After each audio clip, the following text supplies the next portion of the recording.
হাই friends, good evening. আশা কৰিছোঁ সকলো ভালে আছে। মোৰ গাটো অকণমান বেয়া আছিল। ডলিয়াজানৰ পৰা অহা পিছদিনাখনৰ পৰা অলপ বেয়া। এতিয়া বৰ্তমান ভাল পাইছোঁ বাৰু। গাটো ভাল পালেও মনটো বহুত বেছি বেয়া কালিৰে পৰা। যিহেতু বাতৰিৰ শিৰোনাম এতিয়া নিশামণি হালৈ।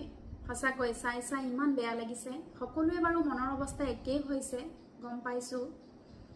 মানে একো ক'বলৈ ভাষা নাই। ইমান সৰুতে এগৰাকী প্ৰতিভাশীল ছোৱালীক হেৰুৱাবলগীয়া হৈছে অসমবাসীয়ে। কালি গোটেই ৰাতি মই তাইৰ প্ৰফাইলটো খুচৰি একেবোৰকে চাই আছোঁ। ইমান প্ৰতিভাশীল ছোৱালী আছিল। তাই য'তে আছে, যেনেকৈ আছে, শান্তি পাওক তাই আত্মাই, ভালে থাকক।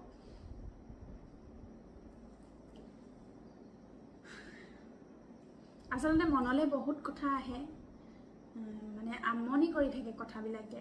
যিহেতু বিহু নাচিছিলোঁ, বিহু ভাল পাইছিলোঁ, বৰ কষ্ট হৈছে। সেয়েহে মোবাইলটো এনেকৈ অন কৰি আপোনালোকৰ লগত অকণমান কথা পাতোঁ বুলি ভাবিছোঁ। বহুতে বহুত ধৰণৰ মন্তব্য কৰিছে, জ্যেষ্ঠসকলে খুব ধুনীয়াকৈ কৰিছে যে বিহু কমিটিবিলাকে আলোচনা কৰিব লাগে, ৰাতি দুপৰলৈকে নকৰি বিহুখন সোনকালে সামৰিব লাগে। খুব ধুনীয়া কথা কৈছে। সেই কথাখিনিক মই সন্মান কৰিছোঁ। আচলতে বহুত আগতেই এনেকুৱা ধৰণৰ আলোচনাবিলাক হ'ব লাগিছিলে। তেতিয়া হয়তো আমি ভণ্টি ভাইটিসকলক হেৰুৱাবলগীয়া নহ'ল হয়। কিন্তু ইতিমধ্যে বহুত দেৰি হৈ গ'ল। কিন্তু এতিয়া মই ভাবোঁ সকলোৱে এই কথাটোত গুৰুত্ব দিব লাগে। যিহেতু বিহু নাচিছিলোঁ, বিহু বুলি ক'লে আচলতে বহুত আৱেগ। এতিয়া বাৰু 3 বছৰমান মই বিহু মঞ্চৰ লগত জড়িত নহয়। সৰুৰে পৰা বিহু নচা। মায়ে 3 বছৰ বয়সতে মানে ষ্টেজত উঠাই দিছিলে।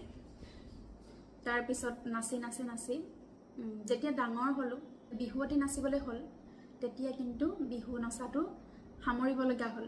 আৰু সেই সামৰিব লগা কাৰণটো এই দেৰি হোৱাৰ কাৰণে।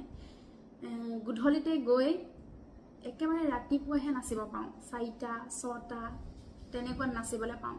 তেতিয়া আচলতে আমাৰ বহুত কষ্ট হয়।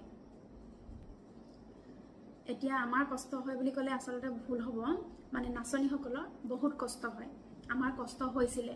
আমাৰ লগতে আমাৰ ফেমিলিটোও কষ্ট হয়। সেইবোৰ বহুত কথা ক'লে বহুতখিনিয়ে ক'ব লাগিব।